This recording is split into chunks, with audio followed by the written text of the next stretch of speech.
Judas Iscariot, went to the chief priests and said, "What will you give me if I betray him to you?" They paid him 30 pieces of silver, and from that moment he began to look for an opportunity to betray Jesus. On the first day of unleavened bread, the disciples came to Jesus, saying, "Where do you want us to make the preparations for you to eat the Passover?" Jesus said, "Go into the city to a certain man and say to him, the teacher says, my time is near. I will keep the Passover at your house with my disciples." So the disciples did as Jesus had directed them, and they prepared the Passover meal. When it was evening, Jesus took his place with the 12. And while they were eating, he said, "Truly I tell you, one of you will betray me." and they became greatly distressed and began to say to him one after another. "Surely not I, Lord." He answered, "The one who has dipped his hand into the bowl with me will betray me. The Son of Man goes as it is written of him, but woe to that one by whom the Son of Man is betrayed. It would have been better for that one not to have been born." Judas, who betrayed him, said, "Surely not I, Rabbi." he replied, "You have said so." While they were eating, Jesus took a loaf of bread, and after blessing it, he broke it, gave it to the disciples, and said, "Take, eat, this is my body." Then he took a cup, and after giving thanks, he gave it to them, saying, Drink from it, all of you, for this is my blood of the covenant, which is poured out for many for the forgiveness of sins. I tell you, I will never again drink of this fruit of the vine until that day when I drink it new with you in my Father's kingdom. When they had sung the hymn, they went out to the Mount of Olives. Then Jesus said to them, You will all become deserters because of me this night. For it is written, I will strike the shepherd, and the sheep of the flock will be scattered. But after I am raised up, I will go ahead of you to Galilee. Peter said to him, "Though all become deserters because of you, I will never desert you." Jesus said to him, Truly I tell you, this very night, before the cock crows, you will deny me 3 times. Peter said to him, "Even though I must die with you, I will not deny you." and so said all the disciples. Then Jesus went with them to a place called Gethsemane, and he said to his disciples, Sit here while I go over there and pray. He took with him Peter and the 2 sons of Zebedee, and he began to be grieved and agitated. Then he said to them, I am deeply grieved, even to death. Remain here and stay awake with me. And going a little farther, he threw himself on the ground and prayed, My Father, if it is possible, let this cup pass from me. Yet not what I want, but what you want. Peter, So could you not stay awake with me 1 hour? Stay awake and pray that you may not come into the time of trial. The spirit indeed is willing, but the flesh is weak. again he went away for the second time and prayed, My Father, if this cannot pass unless I drink it, your will be done. Again he came and found them sleeping, for their eyes were heavy. So leaving them again, he went away and prayed for the 3rd time, saying the same words. Then he came to the disciples and said to them,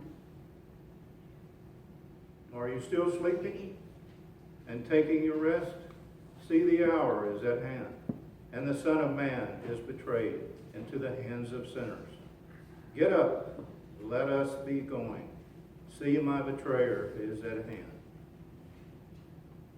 While he was still speaking, Judas, one of the 12, arrived. With him was a large crowd with swords and clubs, from the chief priests and the elders of the people. Now the betrayer had given them a sign, saying, The one I will kiss is the man. Arrest him. At once he came up to Jesus and said, Greetings, Rabbi. and kissed him. Jesus said to him, Friend, do what you are here to do. Then they came and laid hands on Jesus and arrested him. Suddenly, one of those with Jesus put his hand on his sword, drew it, and struck a slave of the high priest, cutting off his ear. Then Jesus said to him, Put your sword back into its place, for all who take the sword will perish by the sword. Do you think that I cannot appeal to my Father, and he will at once send me more than 12 legions of angels? But how then would the scriptures be fulfilled, which say it must happen in this way? At that hour, Jesus said to the crowds, Have you come out with swords and clubs to arrest me, as though I were a bandit? Day after day I sat in the temple teaching, and you did not arrest me. But all this has taken place, so that the scriptures of the prophets may be fulfilled. Then all the disciples deserted him and fled. Those who had arrested Jesus took him to Caiaphas, the high priest, in whose house the scribes and the elders had gathered. But Peter was following him at a distance, as far as the courtyard of the high priest. And going inside, he sat with the guards in order to see how this would end. Testimony against Jesus, so that they might put him to death. But they found none, though many false witnesses came forward. At last, 2 came forward and said, This fellow said, I am able to destroy the temple of God and to build it in 3 days. The high priest stood up and said, Have you no answer? What is it that they testify against you? But Jesus was silent. Then the high priest said to him, I put you under oath before the living God. Tell us if you are the Messiah, the Son of God. Jesus said to him, You have said so, but I tell you, from now on you will see the Son of Man seated at the right hand of the power, and coming on the clouds of heaven. Then the high priest tore his clothes and said, He has blasphemed. Why do we still need witnesses? You have now heard his blasphemy. What is your verdict? They answered. He deserves death. Then they spat in his face and struck him, and some slapped him, saying, Prophesy to us, you Messiah. Who is it that struck you? Now Peter was sitting outside in the courtyard. A servant girl came to him and said, You also were with Jesus, the Galilean. But he denied it before all of them, saying, I do not know what you are talking about. When he went out to the porch, another servant girl saw him, and she said to the bystanders, This man was with Jesus of Nazareth. Again, he denied it with an oath. I do not know that, the man. After a little while, the bystanders came up and said to Peter, Certainly you are also one of them, for your accent betrays you. Then he began to curse, and he swore an oath. I do not know the man. At that moment, the cock crowed. Then Peter remembered what Jesus had said. Before the cock crows, you will deny me 3 times. And he went out and wept bitterly. When morning came, all the chief priests and the elders of the people confessed together against Jesus in order to bring about his death. They bound him, led him away, and handed him over to Pilate, the governor. When Judas, his betrayer, saw that Jesus was condemned, he repented and brought back the 30 pieces of silver to the chief priests and the elders.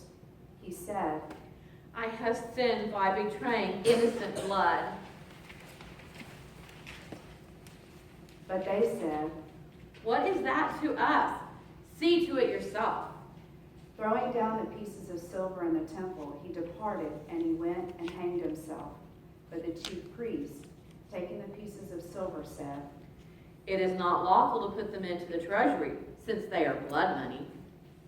After conferring together, they used them to buy the potter's field as a place to bury foreigners. For this reason, that field has been called the field of blood to this day. Then was fulfilled what had been spoken through the prophet Jeremiah. And they took the 30 pieces of silver, the price of the one on whom a price had been set, on whom some of the people of Israel had set a price, and they gave them for the potter's field, as the Lord commanded me. The governor asked him, Are you the king of the Jews?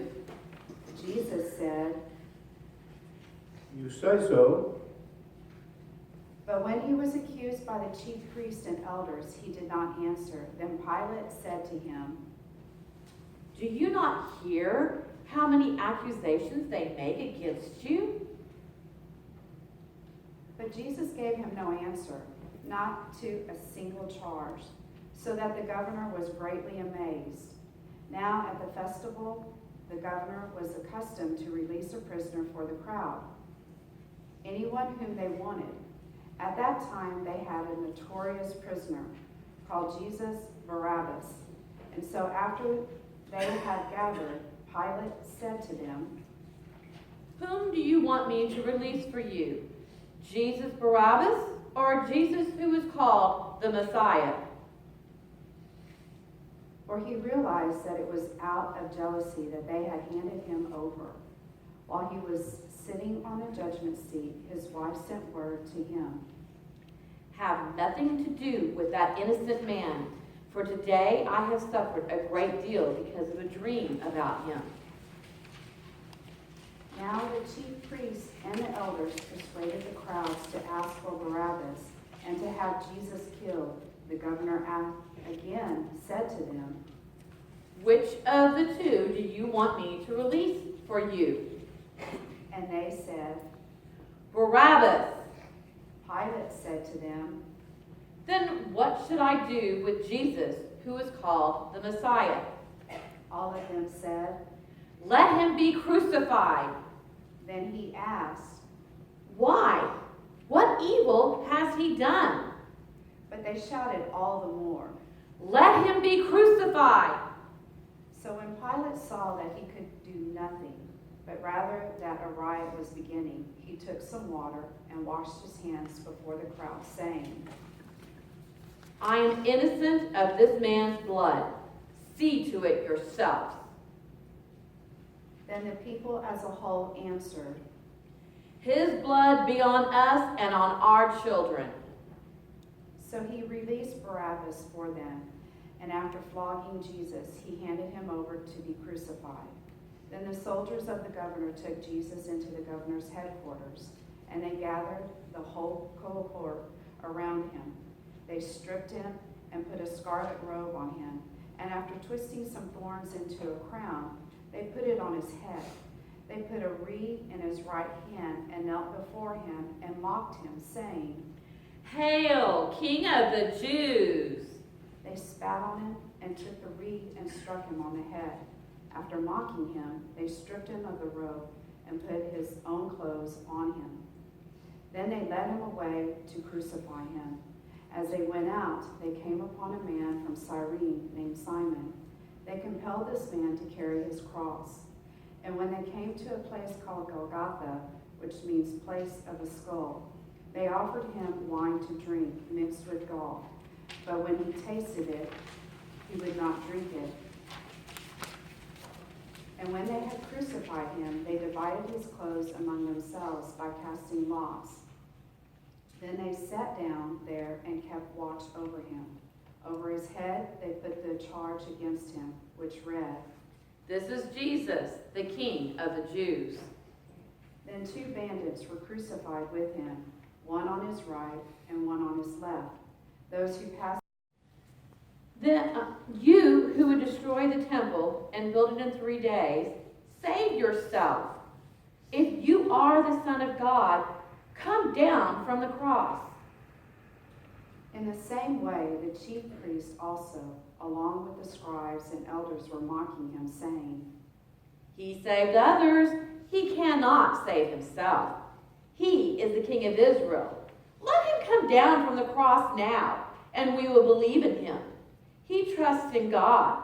Let God deliver him now, if he wants to. For he said, I am God's son.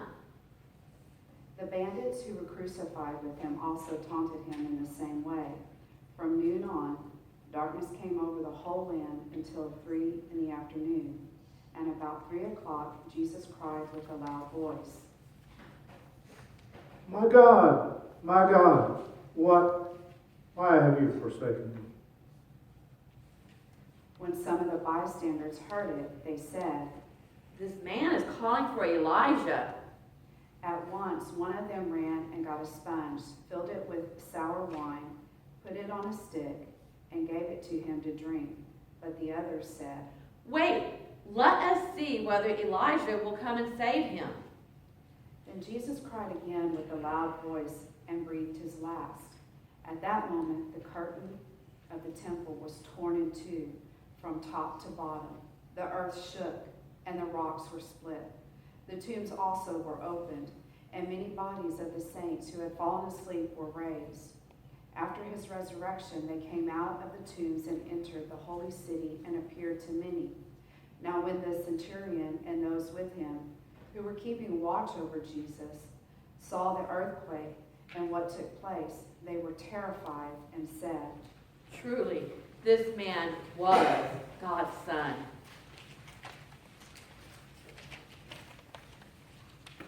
Many women were also there looking on from a distance. They had followed Jesus from Galilee and had provided for him. Among them were Mary Magdalene and Mary, the mother of James and Joseph, and the mother of the sons of Zebedee. When it was evening, there came a rich man from Arimathea named Joseph, who was also a disciple of Jesus. He went to Pilate and asked for the body of Jesus. Then Pilate ordered it to be given to him. So Joseph took the body and wrapped it in a clean linen cloth and laid it in his own new tomb, which he had hewn in that rock. He then rolled a great stone to the door of the tomb and went away. Mary Magdalene and the other Mary were there, sitting opposite the tomb. The next day, that is, after the day of preparation, the chief priests and the Pharisees gathered before Pilate and said, Sir, we remembered what that impostor said while he was still alive. After 3 days, I will rise again. Therefore, command the tomb to be made secure until the 3rd day. Otherwise, his disciples may go and steal him away and tell the people he has been raised from the dead, and the last deception would be worse than the first. Pilate said to them, You have a guard of soldiers. Go make it as secure as you can. So they went with the guard and made the tomb secure by sealing the stone. The Gospel of the Lord. Praise to you,